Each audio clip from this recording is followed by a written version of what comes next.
अचूं त हाणे NIOS जे सीनियर सेकेंडरी में सिंधी विषय में चौथों सबक़ पढ़ियूं।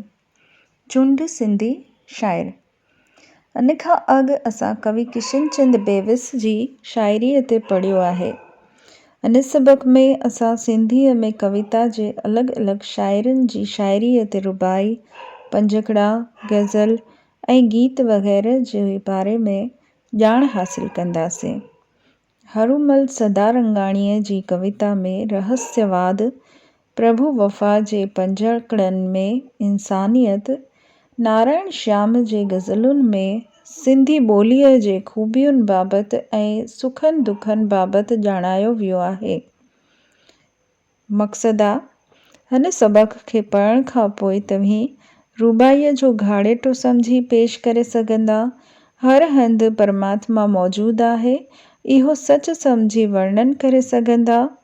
पंजकड़े जे घाड़ेटे खे सम्झी सघंदा ऐं उल्लेख करे सघंदा।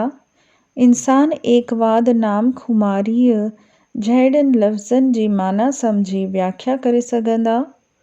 कविता जी सीफ़, गज़ल ऐं तस्वीरूं बाबति ॼाण हासिल करे तफ़ावत करे सघंदा।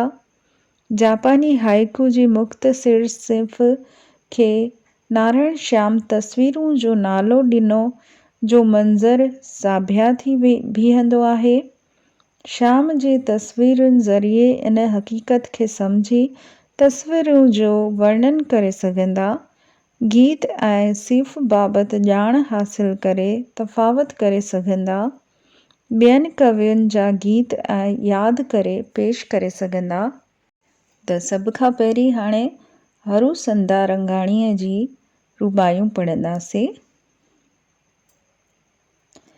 ऐं दोस्त गुलनि मां थो अचे कंहिंजो हुगाव, हीरनि जे झूटनि सां थिए कंहिंजो छुहाव, ऊंदहि जे वजूद खे मिटाइण ख़ातिर सिज चंड मथां कंहिंजे उजाले जो ताव। ॿी आहे, जप जो तत सतनाम श्री वाहिगुरु, तत जो सत सतनाम श्री वाहिगुरु, चाही त मचे शब्द जी धुन चौधारी, चवंदो वत सतनाम श्री वाहिगुरु।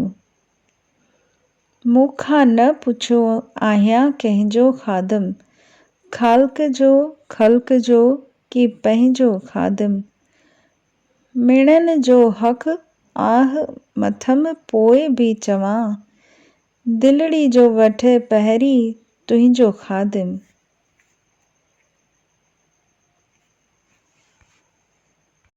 चुंड लफ़्ज़ जी माना हुगाव मन खुशबू, हीर मन थधी हवा, वजूद मन अस्तित्व, ताव मन तजलो, जप मन जाप, तत मन सार, वत मन रह, सतनाम मन सचो नाम, ख़ादिम नौकर, ख़ालिक रचींदड़ ख़ल्कींदड़, ख़ल्क यानी प्रजा, मथम मन मुंहिंजे मथां। अचूं त पहिरीं वारी रुबाई वरी पढ़ूं जंहिंसां उनखे सम्झी सघूं।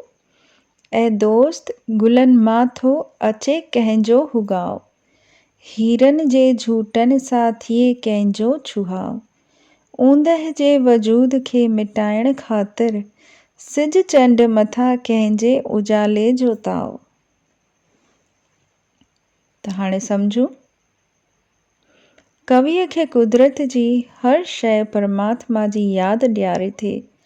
गुलनि मां ईंदड़ ख़ुशबू ई, थधी हवा जा झूटा, मिठड़ी हीर जो छुहाव, सिज उभरण चंड जी चांडोकीअ मथां उजाले जो ताव, सभिनीनि मां परमात्मा जे वजूद जी साबिती मिले थी। कवि प्रभुअ खे तलाश कंदे जिज्ञासु बणिजी कुदरत जे कण कण में उन जो ई चमत्कार पसे थो। टिप्पणी, काइनात जी हर शइ मां कवि खे परमात्मा जे हुजण जो अहसासु थिए थो।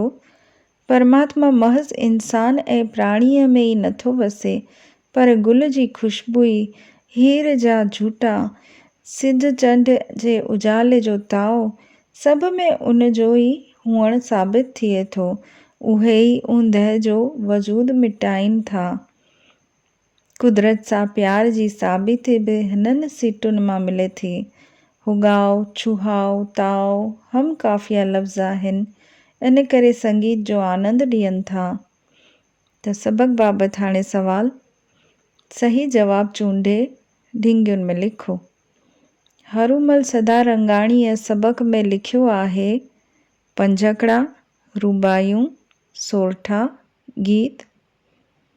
ॿियो आहे वजूद अखर जी माना आहे जुदा, गॾु, हस्ती या कमज़ोरी।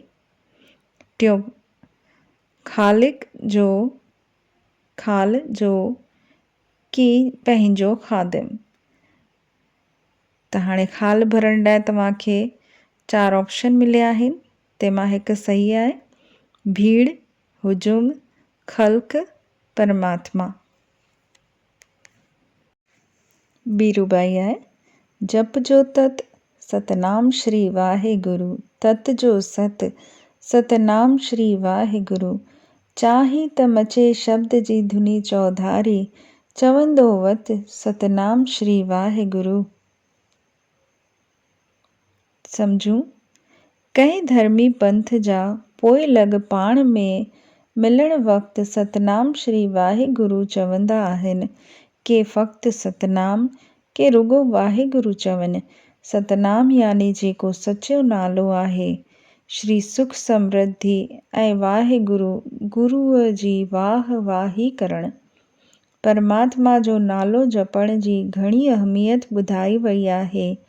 उन जप जो सार बि सतनाम श्री वाहेगुरु आहे ऐं उन सार जो तत बि सतनाम श्री वाहेगुरु आहे।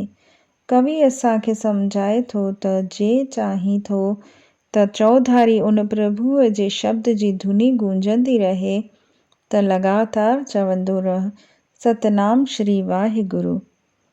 टिप्पणी कवि नाम जपण जी अहमियत सम्झाए थो। परमात्मा सां मिलण जा घणाई रस्ता आहिनि, तरीक़ा आहिनि। योग, जप, तप, भक्ति, प्रेम, स्मरण, ध्यान, भॼन।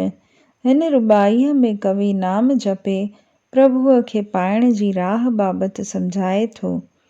कवि इंसान खे सम्झाए थो त जीवन में कामयाबी हासिल करण लाइ परमात्मा जी आराधना ऐं मुक्ति हासिल करण जो जतन करणु घुरिजे। कविताई सूंहुं सॼी रुबाईअ मां नुमाया आहे। हम काफ़िया लफ़्ज़ संगीत जी लय पैदा कंदड़ आहिनि। टी रुबाई मूंखां न पुछो आहियां कंहिंजो ख़ादिम, ख़ालिक जो ख़ल्क़ जो की पंहिंजो ख़ादिम। मिणनि जो हक़ आहे मथम पोइ बि चवां, दिलड़ी जो वठे पहिरीं तुंहिंजो ख़ादिम। हिननि सीटुनि मां पाठक खे चवे थो त मूंखां इहो न पुछो त कंहिंजो ख़ादिम यानी नौकर आहियां, संसार जी रचना कंदड़ मालिक जो या पाण पंहिंजो नौकर आहियां या ख़ल्क़ जो या प्रजा जो ख़ादिम आहियां। इन्हनि सभिनी जो मुंहिंजे मथां हक़ आहे। तॾहिं बि मां इहो ई थो चवां त जेको दिलि वठे हमराज़ बणिजे, मां उन जो ई ख़ादिम आहियां। टिप्पणी कवि हरू सदारंगाणीअ जो तख़ल्लुस ख़ादिम आहे। लॻे थो कंहिं खांसि सवाल पुछियो आहे त तख़ल्लुस ख़ादिम रखणु छो पसंदि कयो अथई।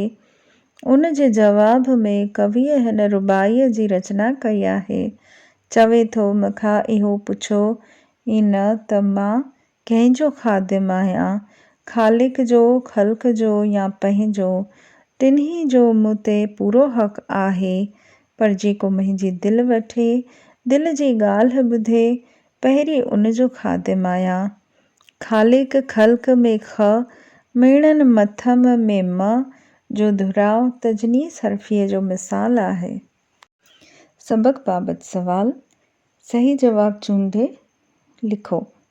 जप जो तत आहे सतनाम, राम राम, श्री कृष्ण, ओम नमः शिवाय। ॿियो सुवालु आहे, कवि चौधारी कंहिंजी धुनी जी ॻाल्हि थो करे? तबले, वायलिन, शब्द या सितार? रुबाईअ में ख़ादिम लफ़्ज़ जी माना आहे मालिक, सेठ, चौकीदार कि नौकर। तव्हीं छा सिखिया?